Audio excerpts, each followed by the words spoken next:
Mari kita akan tundukkan kepala sebelum kita bersama-sama belajar firman Tuhan pada hari ini. Tuhan Yesus, kami bersyukur kesempatan yang indah Tuhan sediakan buat kami. Di tengah-tengah segala kekhawatiran kami, kecemasan yang ada dalam kehidupan kami, Tuhan masih memberi kami kesempatan, kekuatan untuk terus beribadah kepada Tuhan. Saat ini ya Tuhan, ketika kami akan belajar firman Tuhan, Tuhan tenangkan hati kami, Tuhan tenangkan pikiran kami, Tuhan berikan hati yang teduh, biarlah Roh Kudus-Mu yang menerangi hati dan pikiran kami, sehingga kami boleh mendengar akan suara Tuhan. Sehingga kami boleh dibukakan kesadaran-kesadaran baru akan kebenaran firman-Mu, yang boleh mengubah dan memulihkan kami. Terima kasih ya Tuhan, berkati waktu depan kami. Berkati hamba-Mu dengan segala keterbatasan untuk boleh menyampaikan kebenaran firman-Mu. Untuk boleh dimengerti oleh setiap jemaat Tuhan. Biarlah Tuhan sudah memimpin kami dari pemberitaan dari awal hingga akhirnya. Terima kasih ya Tuhan, kami menyerahkan seluruhnya hanya ke dalam tangan kuasa-Mu. Dalam nama Tuhan kami Yesus Kristus kami berdoa. Amin. Bapak, Ibu dan Saudara yang dikasihi Tuhan, tema kita masih berkelanjutan ya tentang God first. Nah, kalau kita lihat tema ini, mungkin di dalam pikiran kita membayangkan bahwa seluruh hidup kita harus kita persembahkan kepada Tuhan. Seluruh aspek hidup kita harus kita bawa hanya kepada Tuhan. Tapi saudara, ternyata dalam fenomena keseharian kita ada berbagai macam kesalahan. Ada orang-orang yang memahami bahwa pelayanan itu aktivitas gereja. Melayani itu adalah fokus kepada aktivitas gereja, bukan secara spiritual. Sehingga kadang kita menemui ada konflik keluarga yang dipicu karena istri lebih aktif di gereja. Melayani di gereja, ikut kebaktian doa, pulang sampai larut malam. Tanggung jawab di rumah diabaikan, sehingga suami mulai protes, saudara ya. Kenapa seperti itu? Kenapa ada kesalahan dalam hal ini? Mereka salah mengerti bagaimana mereka mengutamakan Tuhan. Apakah Tuhan mengambil prioritas dalam keluarga? Apakah Tuhan itu menuntut pengorbanan dari generasi-generasi? Ada seorang anak yang kecewa kepada ayahnya, seorang pelayan Tuhan. Pada saat ayahnya meninggal dunia, di depan peti jenazah ayahnya, anak ini memberikan sambutan kepada setiap orang yang hadir pada waktu itu. Apa yang dikatakan saudara? Apakah dia bangga dengan ayahnya yang seorang pelayan Tuhan? Ternyata tidak. Yang dia katakan adalah aku benci sama papa. Papa ninggalin kami kemana-mana. Aku benci sama papa. Dia bukan papa yang baik. Pada saat aku kesulitan, aku butuh kehadiran papa, dia pergi. Saudara, apakah ini yang dikehendaki Tuhan? Ini kesalahpahaman saudara. Kita salah mengartikan bahwa melayani Tuhan itu keseluruhannya berpusat kepada aktivitas gereja. Ada juga yang melayani itu sebagai tempat persembunyian yang aman dari realita hidup yang bermasalah. Aktif terus di gereja, kenapa? Karena di gereja mereka dapat penerimaan, bisa melupakan problem di rumah, bisa melupakan segala tuntutan-tuntutan yang harus dikerjakan di rumah. Sehingga gereja menjadi tempat pelarian yang aman. Ada kasih, ada penerimaan di situ. Dengan berdalih, oh aku mau melayani, aku mau bekerja buat Tuhan. Bahkan menggunakan nama Tuhan untuk kepentingan-kepentingan pribadi. Ini kesalahan-kesalahan umum yang sering kita jumpai, saudara. Sehingga pelayanan ini bukan merupakan sesuatu yang mengutamakan Tuhan. Bukan sesuatu yang persembahan yang harum di hadapan Tuhan. Kita harus ingat bahwa Tuhan kita adalah gembala yang baik. Bukan gembala yang mengambil keuntungan. Bukan hanya gembala yang menuntut jadwal-jadwal, agenda-agenda pelayanan. Bukan, saudara. Allah kita Allah yang gembala yang baik. Menyediakan kekuatan. Memberikan kita makanan. Memberikan kita tempat yang aman. Bukan gembala yang mengambil keuntungan dari domba-dombanya. Sehingga kita harus perlu memahami bahwa pelayanan itu harus lahir dari relasi, kedekatan kita dengan Allah. Bagaimana kita mengenal Tuhan, bagaimana kita merasakan anugerah Tuhan, bagaimana kita mengasihi Dia. Jadi bukan sekedar kewajiban keagamaan belaka. Pelayanan bukan aktivitas rohani. Tetapi pelayanan adalah relasi kita kepada Tuhan. Sehingga ketika kita melihat tema ini, God First, kita akan melihat dalam perspektif yang lebih dalam. Mari kita lihat satu ayat yang menjadi berbicara tentang prioritas kepada Tuhan, bahkan yang sudah tadi dibacakan juga, bahkan yang minggu lalu sudah dibahas juga, dari Matius pasal 6 ayat 33. Kita akan membaca bersama-sama ayat ini. 1, 2, 3. Tetapi carilah dahulu kerajaan Allah dan kebenarannya, maka semuanya itu akan ditambahkan kepadamu. Kita akan coba mengeksposisi ayat ini, satu ayat ini saja. Di situ dikatakan kata yang pertama tetapi. Tetapi ini merupakan adalah kata hubung yang menunjukkan suatu titik balik yang berbeda dengan kalimat sebelumnya. Sehingga dikatakan dalam konteks ini berkaitan dengan masalah kekhawatiran. Dalam ayat 33 ini dikatakan kita harus berbeda dengan orang-orang yang tidak mengenal Allah. Dikatakan juga carilah, ada suatu kata kerja perintah ya. Ada sesuatu yang aktif menunjukkan suatu tindakan yang harus dilakukan dengan sengaja. Jadi bukan, oh ya udah nyari asal nyari ketemu, oh untung ketemu. Kalau enggak ketemu ya sudah, bukan. Tetapi dengan sengaja, dengan intensional mencari sampai dapat. Begitu ya saudara ya. Jadi suatu tindakan yang dilakukan dengan sengaja, dengan penuh kesadaran, ada usaha-usaha yang dilakukan. Dan dengan kesungguhan. Kemudian apa yang dicari? Sebelum masuk ke apa yang dicari dikatakan dahulu. Nah ini merupakan juga kata menunjukkan prioritas terlebih dahulu. Yang dicari apa? Kerajaan Allah dan kebenarannya. Kerajaan Allah, apa yang dimaksud dengan kerajaan Allah?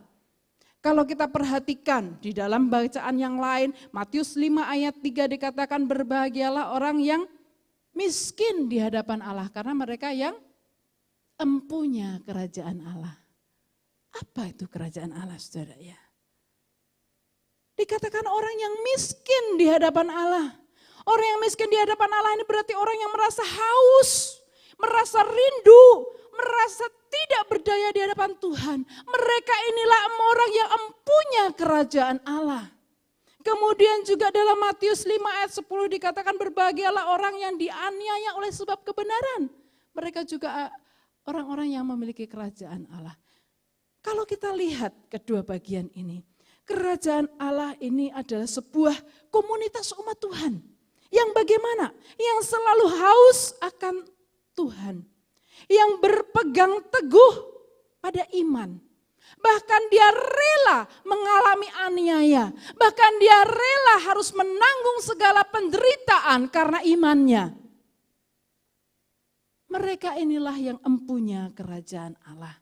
Jadi kalau dikatakan carilah kerajaan Allah, berarti kita perlu mengusahakan kehadiran kerajaan Allah damai Allah itu di tengah-tengah kehidupan kita. Suatu komunitas umat Tuhan yang selalu haus akan Allah, yang selalu berpegang teguh pada iman dan hidup di dalam pimpinannya. Kalau tadi ada sebuah pujian, saya tertarik sekali ya. Tuhan yang jadi kepala dalam keluarga, dalam rumah kita. Sehingga dikatakan apa? Rumahku adalah sorgaku. Wah, saya membayangkan luar biasa. Seandainya benar-benar ini terjadi, saudara. Luar biasa.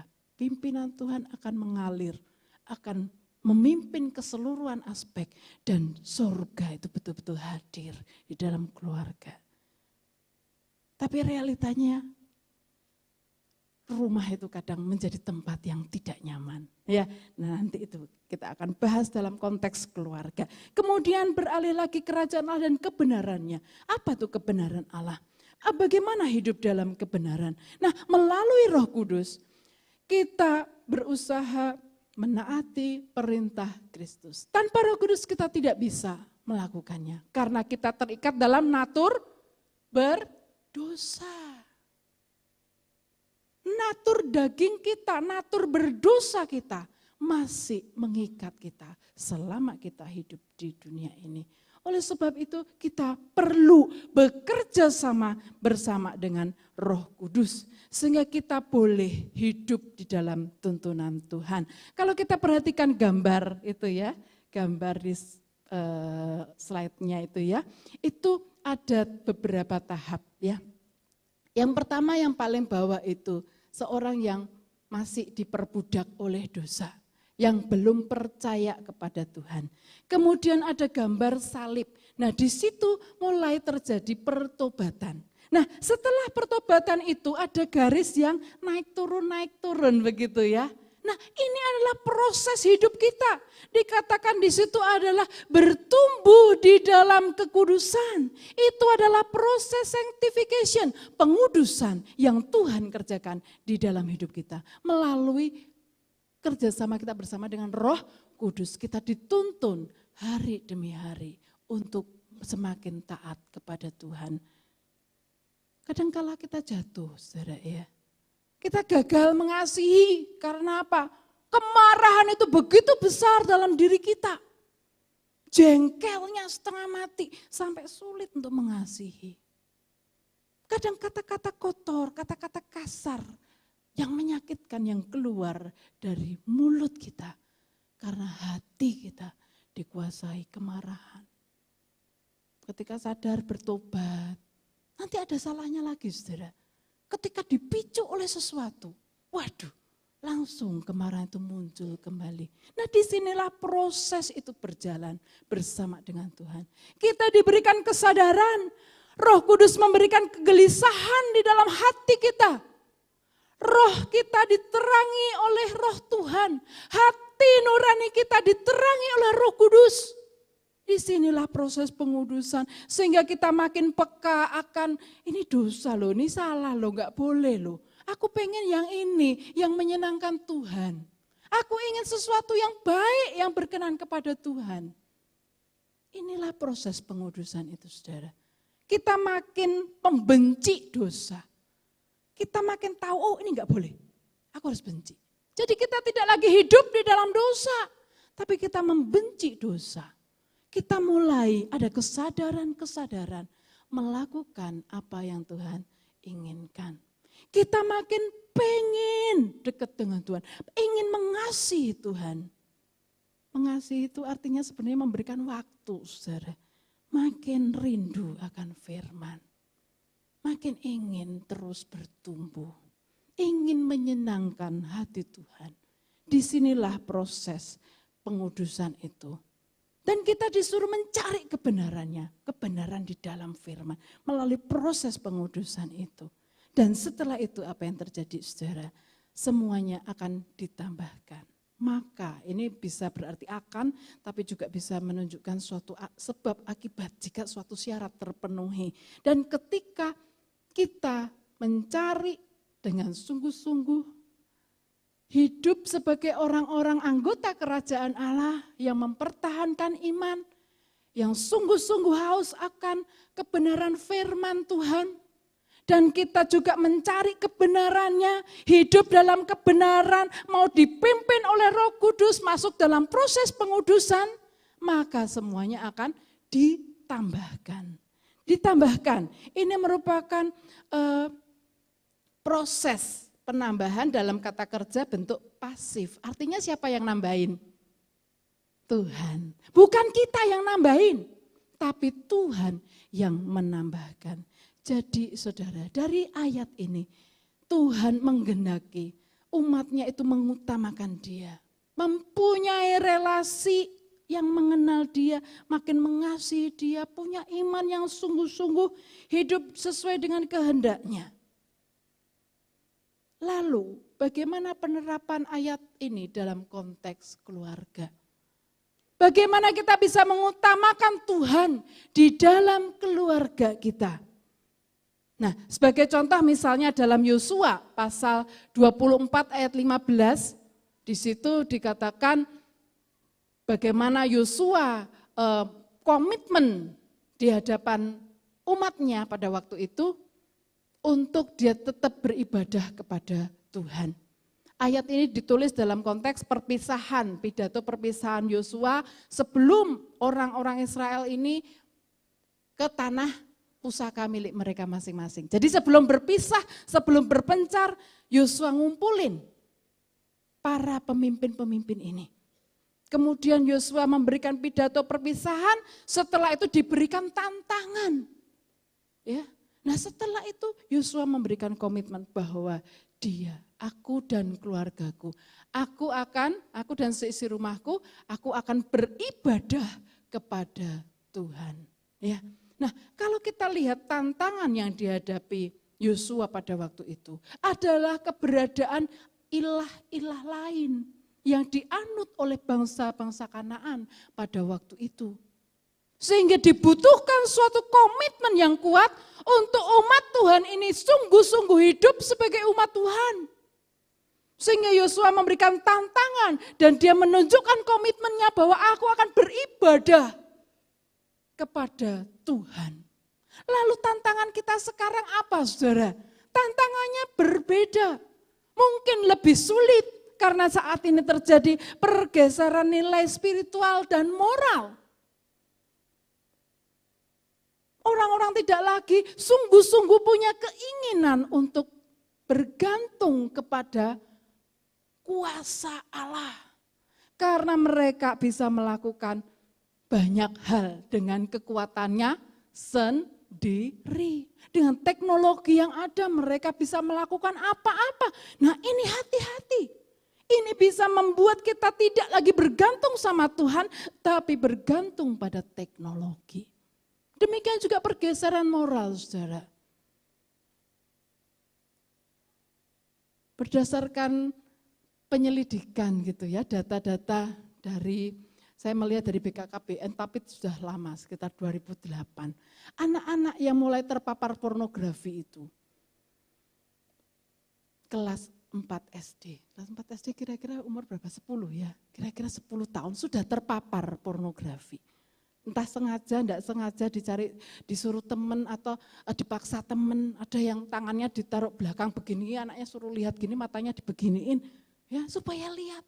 Terjadi saudara. Mungkin penelitian yang terbaru mungkin melihat bahwa anak TK mungkin, balita mungkin, itu pun sudah terpapar pornografi. Mungkin beberapa waktu lalu kita melihat ada keluarga gitu ya, papa mama, kemudian anaknya kecil, lagi ngantri entah di stasiun atau apa. Anaknya ini lihat video porno, saudara. Dan mama papanya santai aja. Saudara, ini yang terjadi. Pergeseran moral luar biasa. Anak-anak sekarang pacaran, ya, itu bukan seperti zaman kita dulu gitu ya. Dikenalin atau apa, berteman dulu ya, teman-teman lucu begitu ya. Sekarang itu lewat aplikasi-aplikasi, saudara. Mereka yang haus akan kasih sayang, wah main nih aplikasi ya, ada Tinder lah, ada apa macam-macam begitu ya. Cari jodoh, ya. Habis cari jodoh, apa yang dilakukan? Jalan, mojok di bioskop, kissing-kissing saudara. Lah, kalau zamannya dulu itu kan, kissing itu kan nanti toh. Iya toh, loh ini bapak-bapak ketawa-ketawa nih ya. Itu nanti, tapi ini baru ketemu loh. Bisa seperti itu. Pergeseran moral saudara terjadi saat ini ya. Kemudian saat ini anak-anak itu juga mengalami banyak sekali problem ya. Termasuk masalah internet, gadget dan lain-lain. Akarnya sebenarnya apa sih? Kesepian, lonely ya. Loneliness.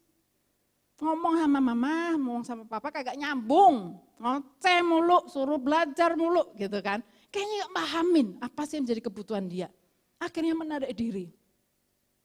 Nah bahaya lagi kalau anak yang masih kecil sudah dikasih HP. Loh enak loh, dia pinter loh. Gak ngerepotin. Ya, jadi kalau sudah pegang HP, saya bisa kerja yang lain. Enak punya anak gitu. Waduh saudara, hati-hati. Ini akan membuat dia terikat dengan gadget itu. Membuat dia tidak punya kemampuan berelasi. Taunya ya cuman ini gadget ini. Makin dia kesepian. Seorang yang kesepian, dia tidak mempunyai relasi yang bermakna. Sehingga dia juga kehilangan support secara emosional, saudara.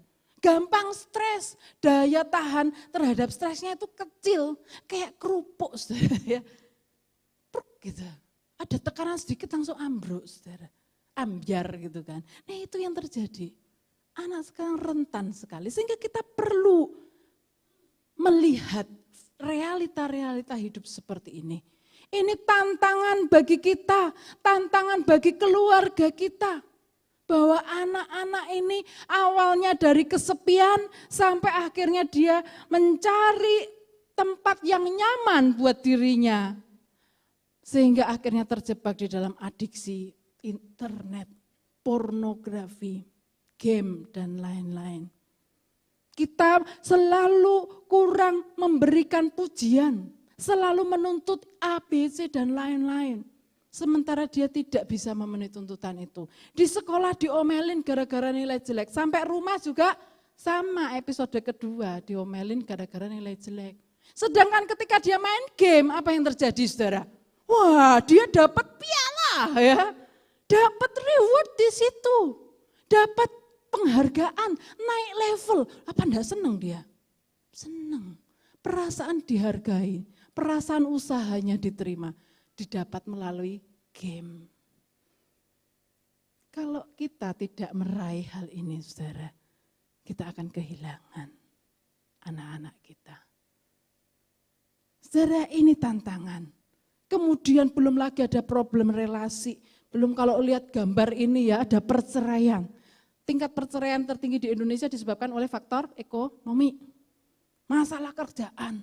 Itu menjadi pemicu perceraian. Problemnya jadi berantem terus gara-gara uang makan gak cukup gitu ya. Belum bayar ini, kartu kredit, cicilan, ini mobil, cicilan rumah, terus apa? Bayar internet, bayar listrik, air dan lain-lain. Waduh puyeng saudara, berantem suami istri. Kemudian problem perceraian juga karena pihak ketiga. Kadang mereka tidak berpikir jauh apa efek dari perceraian itu. Hati anak-anak yang terluka, terkoyak. Tidak mendapatkan tempat yang aman di rumah. Karena di rumah terus terjadi konflik, saling menuding, saling menyalahkan. Itu yang terjadi. Kemudian juga problem di dalam membesarkan anak-anak. Problemnya anak-anak. Kadang orang tua itu menuntut. Kita tidak tahu bahwa anak kita ini sebenarnya ternyata saudara, anak kebutuhan khusus misalnya. Tapi orang tua, kamu belajar kok lari-lari terus, kok nggak bisa fokus. Nah kita nggak pernah ngecek, ini anak kenapa begitu. Kita hanya menuntut dan mempersalahkan dia. Terkesannya ini anak nakal terus suka cari gara-gara di sekolah saudara. Tapi kita tidak tahu bahwa sebenarnya anak ini ada kebutuhan khusus. Atau juga masalah pola asuh. Orang tua membandingkan anak pertama dan anak kedua, kalaupun anak tunggal bandingin dengan anaknya tetangga. Selalu anak itu tidak pernah memuaskan keinginan orang tua. Kalau terus dibandingkan kira-kira perasaan anak gimana saudara? Jengkel ya. Papa ini maunya apa? Mama ini maunya apa? Selalu salah. Apa yang kulakukan selalu salah. Nah itu yang terjadi. Kita terlalu memberikan kebebasan kepada anak juga salah. Terlalu permisif kepada anak-anak juga salah saudara. Anak gak tahu aturan. Anak gak tahu batasan. Dia tidak bisa memilah-milah mana yang baik, mana yang benar. Kita terlalu otoriter juga salah. Mendisiplin dengan tongkat. Ya, ini kan kata Alkitab, pakai rotan. Ya, dirotanin terus anaknya. KDRT jadinya saudara ya. Nah itu yang terjadi. Belum lagi nanti ada masalah keluarga yang tidak berfungsi. Misalnya suami tidak mampu bekerja dengan baik. Karena waktu mudanya gamer, jadi sudah menikah punya anak juga tetap diam di depan komputer main game misalnya. Pak cari kerja gitu, ini kerja, loh mana hasilnya? Loh ini loh aku dapat segini-segini, tapi itu di internet, di game. Berantem sama istrinya, akhirnya istrinya yang ambil alih, istrinya yang bekerja. Dia bekerjanya lebih pinter ya, dapat penghasilan lebih banyak. Akhirnya istri menjadi dominan karena merasa punya power. Akhirnya apa saudara? Konflik lagi. Itu yang terjadi, keluarga yang tidak berfungsi. Keluarga yang fungsinya salah, ayah itu sebagai kepala, sebagai pencari nafkah. Ketika dia tidak menjalankan fungsinya, bisa terjadi masalah. Istri sebagai penolong bukan penodong ya. Yang harus tunduk kepada suaminya bukan nanduk. Tapi ketika ini salah fungsinya, bisa terjadi problem. Nah, lalu di tengah kompleksnya problem keluarga ini, bagaimana hidup kita bisa mengutamakan Tuhan? Seperti ayat yang tadi kita baca, carilah dahulu kerajaan Allah dan kebenarannya, maka semua itu akan ditambahkan kepadamu. Bagaimana di tengah konteks hidup dengan masalah-masalah yang luar biasa itu, kita bisa mengutamakan Tuhan? Kalau kita lihat, kita perlu kembali kepada tujuan Tuhan menciptakan keluarga. Apa tujuan Allah menciptakan keluarga? Kalau kita lihat di dalam Kejadian pasal 1 ayat 28. Allah memberkati mereka lalu berfirman kepada mereka, beranak cuculah dan bertambah banyak. Penuhilah bumi dan taklukkanlah itu, berkuasalah atas ikan-ikan di laut dan burung-burung di udara dan atas segala binatang yang merayap di bumi. Ini tujuan Tuhan menciptakan keluarga. Tuhan memberkati mereka. Ada sebuah berkat yang Tuhan berikan ketika Tuhan membentuk institusi keluarga. Berkat Tuhan menyertai. Kemudian Tuhan juga memberikan perintah, ya. Beranak cucu, bertambah banyak, penuhi bumi, ya. Nah, perintah Tuhan bagi keluarga itu ada dua kelompok besar. Yang pertama beranak cucu dan bertambah banyak penuhi bumi, itu boleh dikatakan sebagai mandat budaya. Dan taklukkanlah itu berkuasa atas ikan-ikan dan lain-lain, berarti usaha untuk menaklukkan bumi tadi, itu adalah mandat karya. Nah kita akan melihat satu persatu saudara ya, mandat budaya. Nah mandat budaya ini berarti berkaitan, slide-nya bisa? Oke. Mandat budaya ini berkaitan dengan kita memelihara kehidupan. Saudara, memelihara kehidupan itu bukan hanya proses melahirkan punya anak, nanti anaknya gede sekolah gitu ya, nanti menikah melahirkan punya anak. Bukan hanya itu saudara sebenarnya. Tetapi dalam proses memelihara kehidupan itu ada hal-hal yang perlu kita lakukan. Mengajarkan skill kehidupan, ini sangat penting. mengajarkan anak-anak untuk membangun relasi, mengajarkan anak-anak untuk berempati, memahami kondisi orang lain, mengajarkan anak-anak untuk bersosialisasi, itu juga sesuatu yang perlu terus dilatih. Kita bukan mesin, sehingga kita perlu hidup sebagai manusia ya. Kita bukan hanya bekerja seperti mesin, saudara, tetapi kita punya makhluk, diciptakan Tuhan sebagai makhluk yang berelasi. Sehingga skill ini juga perlu dikembangkan. Saudara, pada abad yang ke-13 ada seorang peneliti begitu ya, pada waktu itu Raja Frederick II yang memerintah. Dia mengadakan penelitian, pengen tahu nih, bahasa asli manusia itu apa? Apakah bahasa Latin, bahasa Yunani, bahasa Ibrani, bahasa Arab, atau bahasa apa? Gitu ya. Apa yang dilakukan oleh peneliti ini? Karena pengen tahu bahasa asli, makanya dia ngambil apa? Sampel penelitiannya bayi-bayi. Kalau sudah ngomong kan lain, oh ini ibu ini logatnya Jawa gitu ya. Kalau ini mengadakan penelitian karena pengen tahu bahasa asli, ya dia mengambil sampel bayi-bayi yang baru lahir. Apa yang dilakukan dalam penelitian itu?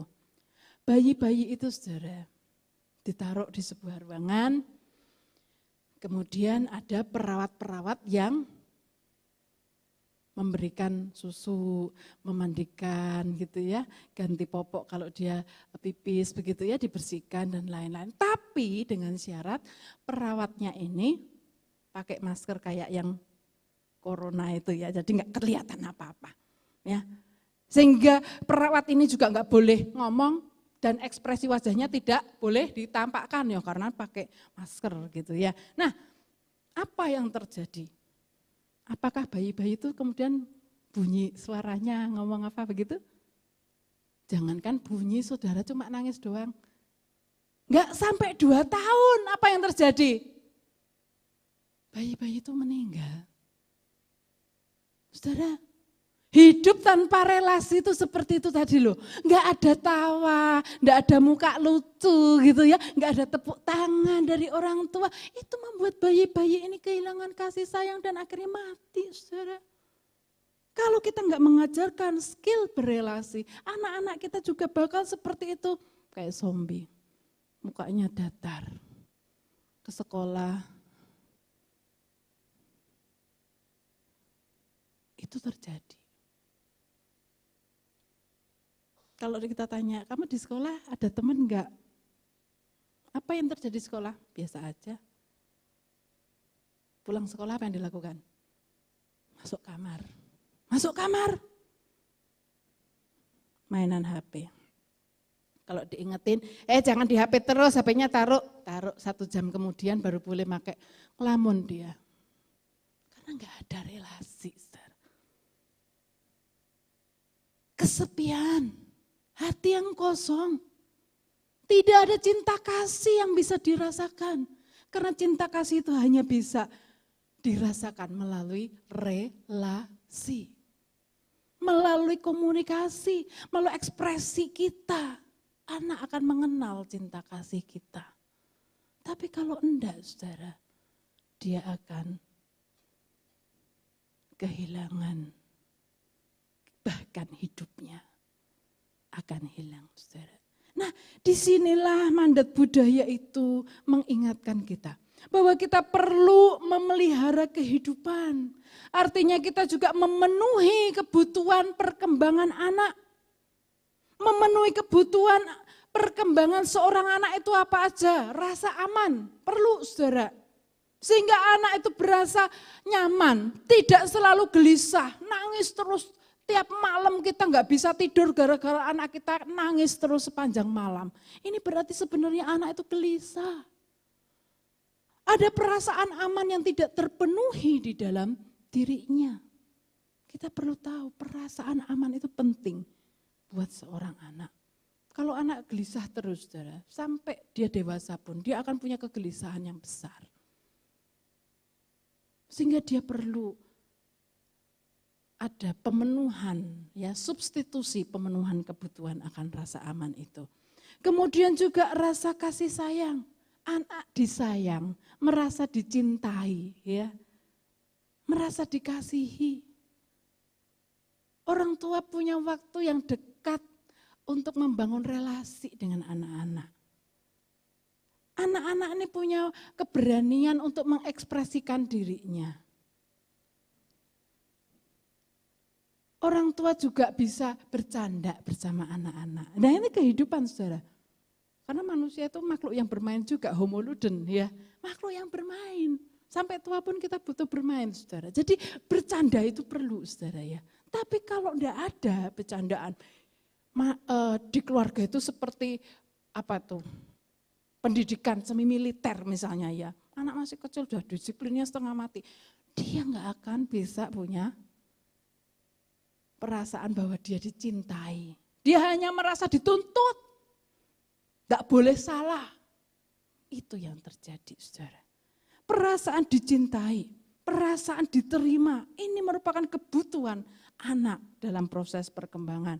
Dia perlu distimulir untuk mandiri, dilatih untuk menjadi anak yang mandiri. Dilatih untuk dia bisa mengembangkan kreativitasnya. Jangan selalu kita membatasi, enggak boleh gini, loh kok gambarnya gitu jelek, jangan. Berilah dia kesempatan untuk mengembangkan kreativitasnya. Untuk dia bisa menemukan hal-hal yang dia sukai. Sehingga dia bisa mempunyai mental yang tangguh. Mental tangguh inilah yang dibutuhkan zaman sekarang.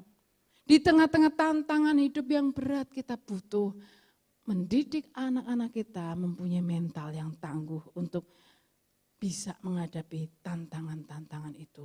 Kemudian juga dikatakan kita perlu mendidik anak dalam kebenaran.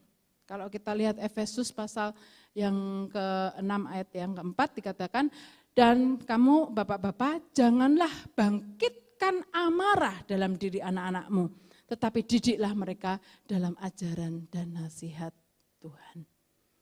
Seringkali kita salah mendidik. Kita membangkitkan amarah dalam diri anak-anak kita. Pada saat kapan sih kita membangkitkan amarah dalam diri anak-anak kita? Saudara, ada beberapa hal yang bisa membuat amarah dalam diri anak-anak kita itu bangkit. Yang pertama ketika kita menuntut sesuai idealismenya kita. Orang tua yang perfect bukan orang tua yang baik. Ketika seorang perfeksionis menuntut anaknya sesuai dengan keinginannya, dia lupa melihat bahwa anak ini adalah pribadi yang berbeda dengan dirinya. Yang punya keinginan, yang punya talenta yang berbeda, yang punya pengharapan yang berbeda. Ketika cenderung perfeksionis, anak yang dihasilkan adalah anak-anak yang cenderung takut salah. Anak-anak yang cenderung cemas. Kemana-mana dia tidak berani ngambil keputusan, entar diomelin, entar salah. Saudara, perasaan takut salah itu kayaknya sederhana ya. Tapi sebenarnya saudara, perasaan takut salah itu seperti penjara yang melumpuhkan. Kenapa begitu? Karena seseorang ketika takut salah, dia tidak berani melakukan apa-apa. Betul ya? Entar gini salah, pikirannya itu sudah penuh sekali. Akhirnya dia nggak ngapa-ngapain. Dan nggak ngapa-ngapain pun juga salah. Jadi saya ibaratkan seperti mobil itu, ngerem sama ngegas saat yang bersamaan. Apa yang terjadi saudara? Pergi kemana-mana? Enggak. Bergerak? Enggak. Tapi apa yang terjadi? Bannya jadi aus pasti, ya toh? Kemudian apa lagi? Mesinnya jadi panas, betul? Bahan bakarnya habis. Orang yang takut salah juga seperti itu. Enggak ngapa-ngapain tapi energi psikisnya habis. Lelah. Enggak ngapa-ngapain padahal. Makin salah lagi. Lu kamu tuh enggak ngapa-ngapain kok lelah. Lelah apanya? Saudara, ini yang terjadi. Sehingga ketika kita mendidik anak kita dengan perasaan takut, ya, menimbulkan anak-anak ini mempunyai perasaan takut salah, kita yang salah saudara. Kita tidak memberikan kesempatan mereka itu mengembangkan diri. Namanya anak kecil, megang gelas jatuh itu wajar, betul ya. Tapi kalau kita yang cenderung perfeksionis, kita lebih sayang lantainya. Ini marmer mahal, waduh. Enggak sayang anaknya, lebih sayang barang-barang kita. Bahaya. Sehingga ini yang akan membangkitkan kemarahan dalam diri anak-anak kita. Ketika kita menuntut sesuai idealismenya kita, dia menjadi anak yang tidak dihargai, keunikannya tidak diakui, kesalahannya tidak diterima, sehingga menimbulkan kemarahan dalam diri anak-anak kita. Kemudian yang kedua, ketika kita membandingkan, nah ini dosa turunan kayaknya ya, hampir semua kita dalam proses perkembangan pasti ada proses membandingkan. Walaupun mungkin motivasinya itu untuk supaya maju. Loh lihat itu pinter, nilainya bagus. Motivasinya kita mau memotivasi anak supaya anak itu bisa belajar maju. Tapi belum tentu apa yang kita sampaikan dengan tujuan motivasi itu diterima anak secara persis sama dengan maksudnya kita. Kadang dia justru merasa, ya mama tuh belain terus tuh sama si Koko itu ya. Kalau Koko ngelakuin apa aja bener, coba kalau aku pasti salah. Nah mulai terjadi seperti itu. Di keluarga akhirnya terjadi, ini grup A, ini grup B, ini bloknya itu, saudara itu terjadi. Karena orang tua membandingkan. Jangankan sekarang zamannya Esau sama Yakub juga begitu kan. Itu dosa turunan. Tapi kita perlu sadar supaya kita tidak melakukan hal yang salah. Supaya kita tidak membangkitkan amarah di dalam diri anak-anak kita. Jadi kita perlu mendidik anak-anak itu dalam kebenaran firman. Dididik dalam kasih, bukan justru membuat anak-anak ini marah. Kemudian juga kita perlu dalam mandat budaya ini mempersiapkan anak-anak kita itu untuk bisa menemukan pasangan. Loh kok ngomong masalah pasangan toh Bu gitu ya. Ya karena ini berkaitan dengan masalah memelihara kehidupan. Jadi jangan ketawa kalau wah ini masih kecil sudah didoain jodohnya. Loh saudara, perlu kita mendoakan. Anak-anak yang sudah mulai remaja itu perlu diberikan arahan. Jangan, mau nikahnya masih lama kok sekarang sudah diarahkan. Enggak saudara, perlu dipersiapkan. Untuk dia tahu memilih. Ya, paling tidak pasangan yang seiman, ya sepadan seiman gitu ya. Imannya juga bukan hanya cuma, oh yang satu pengunjung gereja, bukan. Tapi benar-benar punya level iman yang sama. Nah ini enggak gampang loh. Perlu mendorong anak-anak kita berada dalam komunitas yang benar juga. Kalau Adam dan Hawa ketemu di mana? Taman Eden. Nah anak-anak kita ketemunya di mana? Hati-hati. Jangan-jangan ketemu di MRT loh. Atau ketemu di sini. Enggak saudara. Perlu ketemu di komunitas yang benar. Ketemu di Tinder saudara. Waduh ketemu di aplikasi. Bahaya.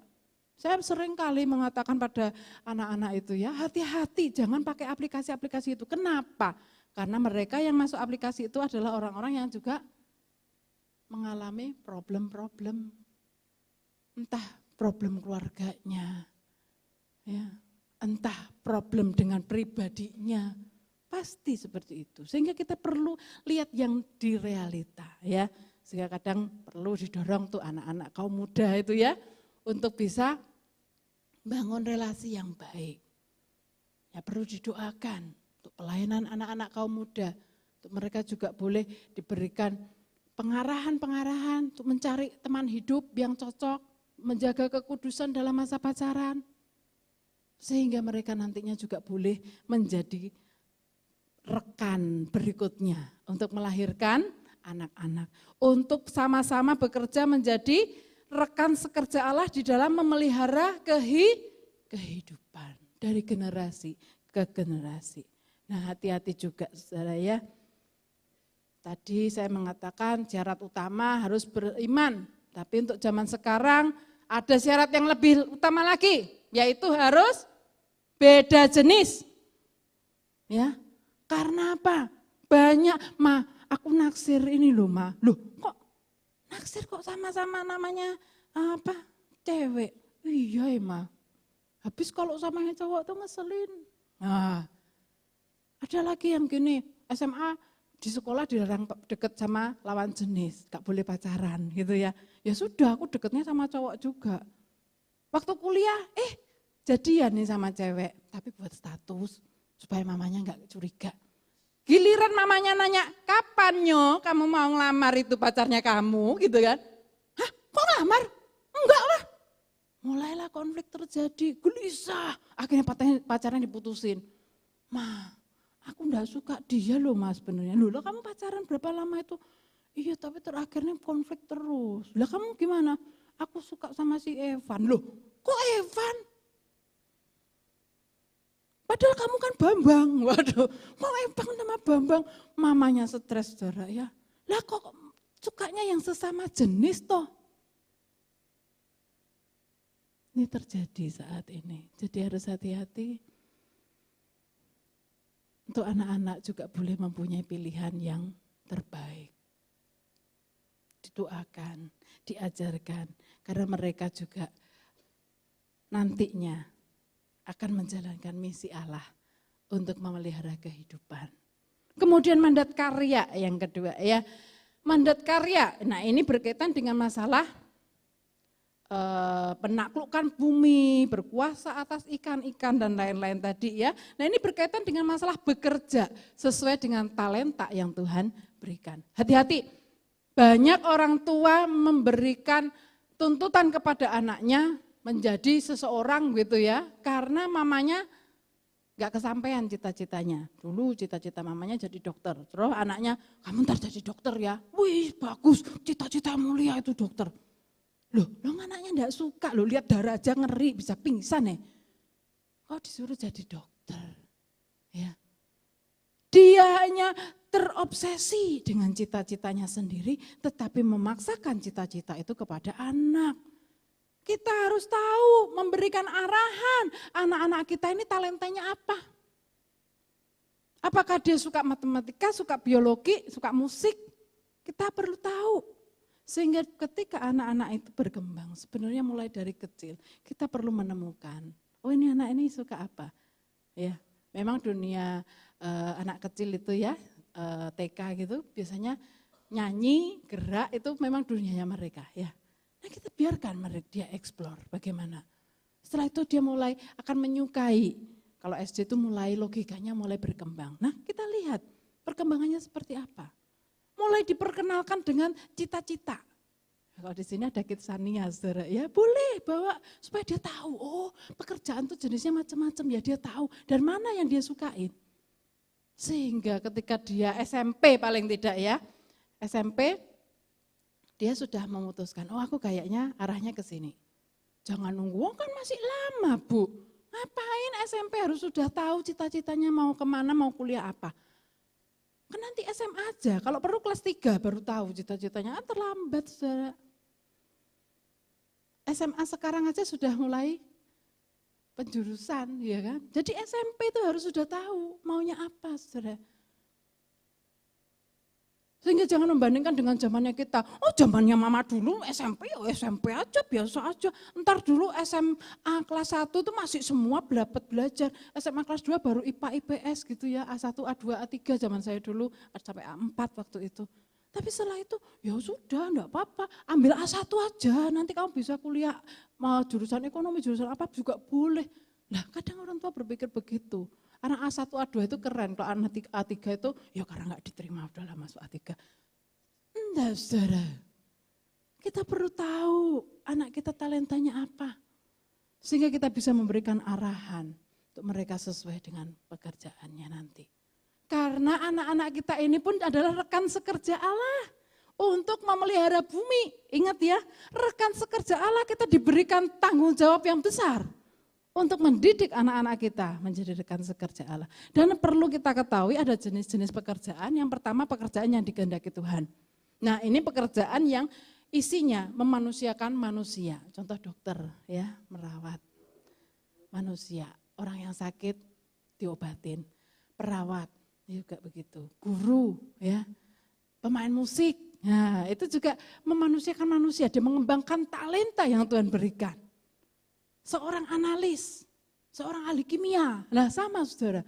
Dia mengembangkan apa yang dia punyain untuk memanusiakan manusia. Kemudian ada jenis pekerjaan kedua yang diizinkan oleh Allah. Ini sebenarnya hanya sebagai penunjang, tetapi memang dibutuhkan juga. Ya, misalnya saya kasih contoh satu aja ya. Pekerjaan yang di salon yang ini loh, khusus yang kuku itu loh ya. Manicure, pedicure gitu. Sebenarnya kita di rumah kan bisa ya. Tapi di salon wah begini ya, sampai bagus. Sebenarnya enggak perlu juga enggak apa-apa begitu. Nah itu ya. Ada, tapi sebenarnya bukan yang utama ya. Kemudian kecuali untuk yang merawat orang sakit, mungkin ada ya, memang yang khusus membersihkan kuku dan lain-lain. Kemudian ada pekerjaan yang dibiarkan oleh Tuhan. Nah ini berkaitan dengan pekerjaan yang sebenarnya bertentangan dengan kehendak Tuhan, tapi realitanya ada. Bisnis prostitusi, ya, bisnis narkoba, ada saudara. Tapi itu sebenarnya cuma diizinkan Tuhan. Bukan dikehendaki Tuhan. Jadi hati-hati. Kalau cita-cita mau apa? Aku mau buka itu deh game yang membuat anak-anak tuh bisa betah di sana, penghasilanku banyak. Lah ini kan buat anak-anak kecanduan, saudara. Ini hati-hati. Atau buka ya hal-hal yang seperti itulah ya, yang nggak berkenan kepada Tuhan. Hati-hati, jangan sampai ada di antara kita yang terlibat di dalam pekerjaan yang dibiarkan Tuhan. Sehingga kita perlu mengarahkan baik-baik. Talenta anak kita apa, diarahkan untuk yang memanusiakan manusia. Memelihara alam, ya itu yang Tuhan kehendaki. Sehingga kita perlu melihat bahwa ketika kita diberikan mandat karya, kita perlu mempersiapkan anak-anak kita untuk menjadi rekan Allah dalam mengelola bumi. Kita perlu menolong anak-anak kita untuk mendapatkan sekolah atau karir yang sesuai dengan talenta mereka. Bukan ambisi kita sendiri. Nah ini tujuan Allah. Sebenarnya memberikan perintah kepada manusia untuk menjalankan mandat budaya dan mandat karya. Nah di dalam proses melakukan misi Allah ini di dalam keluarga, tentunya ada dinamika interaksi di dalam keluarga. Ada potensi konflik yang besar di dalam keluarga. Karena masing-masing ini mempunyai kepentingan yang berbeda, mempunyai keunikan yang berbeda, mempunyai persepsi yang berbeda. Sehingga di dalam proses menjalankan mandat karya dan mandat budaya tadi, kita ini sebagai suami istri, sebagai keluarga dituntut Allah untuk bertumbuh. Bertumbuh saudara, jadi kalau misalnya ada pasangan muda-mudi mau menikah, tujuan menikah apa? Bahagia. Nah, perlu dikonseling pranikah lagi saudara ya. Soalnya kebahagiaan itu berkatnya Tuhan ya. Kalau dia tujuannya bahagia, dengan kondisi dia perbedaan kepribadian yang luar biasa, potensi konflik itu pasti ada. Misalnya tujuan nikah apa? Punya anak. Saudara belum tentu saudara. Ada pernikahan yang tidak dikaruniai anak. Kebahagiaan itu bukan karena adanya anak, bukan karena adanya properti yang kita miliki, bukan. Itu tambahan yang Tuhan sediakan. Tetapi kita tujuan dalam sebuah pernikahan itu sebenarnya bertumbuh, makin menjadi pribadi yang dewasa di dalam Tuhan. Besi menajamkan besi, manusia menajamkan sesamanya, tetapi menajamkan bukan untuk melukai, saudara. Menajamkan. Makin dewasa. Sehingga kita perlu menyatukan keluarga itu di dalam kasih. Bertumbuh bersama di dalam kasih. Karakter-karakter itu dihaluskan, diproses, dipangkas. Sehingga kita bisa mengalami kasih Tuhan. Dan bisa mengutamakan Tuhan di dalam kehidupan keluarga. Kasih merupakan karakter utama Allah, karena Allah adalah kasih. Dan keluarga itu menjadi wadah latihan mengalami kasih Allah. Konflik, tidak cocok, berantem, itu pasti terjadi. Tetapi bagaimana kita menyelesaikannya itu di dalam kasih. Bukan makin menghindar sendiri-sendiri gitu ya. Tetapi bagaimana rukun bersama-sama. Menyelesaikan setiap masalah. Dan kasih ini bisa diwujudkan dalam relasi yang akrab, saudara. Kalau relasi yang formalitas, ya, tidak akrab. Kalau pas di gereja ya gandengan, rame-rame. Sekarang nggak boleh gandengan ya, takut kena virus ya. Jadi barengan gitu. Tapi begitu sampai rumah masuk kamar masing-masing, akrab enggak? Enggak. Makan malam bersama asik dengan HP-nya masing-masing, akrab enggak? Enggak, saudara. Ngobrol lah bersama-sama. Kalau sekarang ini banyak sekolah yang diliburkan, anak-anak di rumah ya. Saya kemarin juga melewatkan hari-hari itu enggak banyak keluar ke mall gitu, enggak saudara ya, di rumah. Nikmatilah bersama keluarga. Mau masak bareng, bersih-bersih rumah bareng, nonton bareng, nonton di rumah aja. Nikmati. Sehingga ada keakraban, ada canda tawa di rumah ya. Kalau kita tinggal di perumahan, kadang rumah tetangga tuh bunyinya apa tuh kita bisa dengar. Tuh nangis lagi anaknya. Nah tuh mulailah ngomel-ngomel, kedengeran saudara ya. Terus saya kadang mikir, loh kalau tetangga lihat rumah saya tuh bunyinya apa ya gitu kan. Apakah bunyinya tertawa, bercanda gitu ya. Atau bunyinya apa ya. Nah ini saudara, belajar untuk mewujudkan kasih itu di dalam kehidupan keluarga. Tidak mudah, tetapi Tuhan memberikan kita kemampuan untuk melakukannya. Tuhan sudah mengasihi kita, Tuhan sudah memberikan anugerahnya kepada kita. Bahkan dia rela mati di kayu salib untuk menyelamatkan kita. Biarlah kita juga boleh terus hidup di dalam keluarga sambil terus kita mengutamakan Tuhan.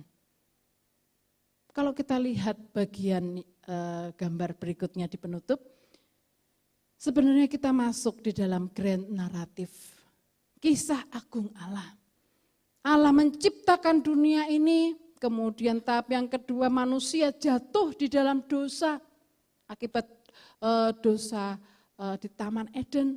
Kemudian Tuhan juga menebus kita di kayu salib, kematian Kristus di kayu salib memberikan penebusan buat kita. Dan nantinya kita akan hidup di dalam kemuliaan di surga. Nah dalam saat ini fase kita adalah kita percaya pada Tuhan, kita sedang menuju kepada surga. Tujuan akhir kita itu adalah state of perfection, ketika nanti kita mengalami masa pemulihan dan glorifikasi di surga. Disinilah itu masa pengudusan. Kalau state perfection itu yang utama adalah bagaimana kita bisa berrelasi dengan Allah, pemulihan relasi dengan Allah, pemulihan relasi dengan sesama, dan pemulihan relasi dengan alam. Sehingga memang mandat karya, mandat budaya itu sungguh-sungguh perlu kita pegang di dalam proses pengudusan kita. Slide yang terakhir, dalam pengudusan kita terus mengutamakan Tuhan. Kita menghadapi problem relasi dalam keluarga. Tapi bagaimana di tengah problem itu pun kita bisa mengutamakan Tuhan. Kita perlu mengembangkan cinta kasih, mengembangkan komunikasi yang terbuka, mengembangkan pengertian satu sama lain. Kita mengajarkan anak-anak kita kemampuan untuk berelasi. Anak-anak itu kalau nggak diajarin kadang nggak ngerti saudara ya. Kenapa sih anak suka rewel, suka nangis-nangis? Sebenarnya karena kebutuhannya tidak terpenuhi. Jadi pada waktu saya dulu, anak saya kecil, saya selalu mengatakan, kalau dia nangis saya tanya, tenang dulu. Kesia mau ngomong apa? Gitu ya. Bilang, Ma, Kesia mau apa? Ya kamu bilang belakangnya. Nah itu latihan saudara. Untuk dia mengontrol dirinya, dia tahu apa yang dia mau, jadi nggak asal nangis. Begitu nangis orang tua juga bingung ini maunya apa. Tapi kalau dia ngomong, kita memahami. Inilah contoh sederhana, anak diajarkan untuk membangun relasi. Diajarinnya kalau zaman dulu, ayo itu sapa, nyapa sama orang gitu ya kalau ada tamu ya. Diajarkan kemampuan berelasi. Nah ini di tengah-tengah problem relasi tadi, kita mengutamakan Tuhan. Kemudian juga di tengah problem mandat budaya, ketika kita mengalami masalah di dalam kita memelihara kehidupan, pola asuhnya kita salah misalnya, atau relasi kita dengan anak-anak dalam mempersiapkan dia menjadi penerus dalam misi Allah untuk memelihara kehidupan itu keliru misalnya, bagaimana kita bisa terus tetap mengutamakan Tuhan? Kita perlu mendidik anak-anak di dalam kasih. Kita perlu menolong anak-anak ini bisa membangun relasi dengan Tuhan. Sehingga kita juga akan menolong mereka untuk memahami apa yang harus mereka lakukan ketika mereka dewasa dan menjadi rekan Tuhan untuk memelihara kehidupan. Mempersiapkan anak-anak kita menemukan teman hidup yang sesuai dengan kehendak Tuhan. Mendidik keluarga di dalam kasih. Di tengah problem mandat karya, ketika kita mempunyai ambisi-ambisi yang salah di dalam melakukan pekerjaan, ingat kita adalah rekan sekerja Allah untuk mengelola bumi. Bumi perlu kita pelihara.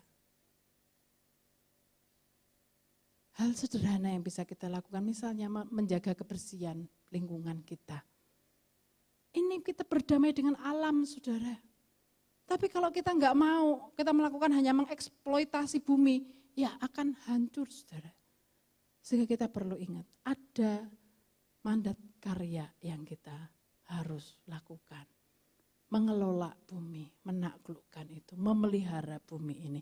Sehingga kita bisa mengutamakan Tuhan di dalam tanggung jawab kita sebagai keluarga yang dipilih oleh Tuhan, menjadi rekan sekerja Tuhan untuk memelihara kehidupan dan memelihara bumi. Kiranya Tuhan memberkati. Mari kita berdoa.